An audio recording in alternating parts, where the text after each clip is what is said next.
Arada şey gömülsün. Var mı? İzinsiz abi. He? Onu yazsak da.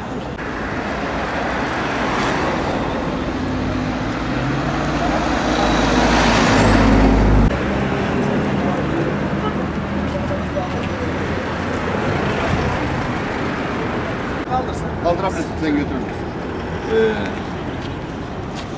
Söyleyelim mi? Hangi merkez? Hangi?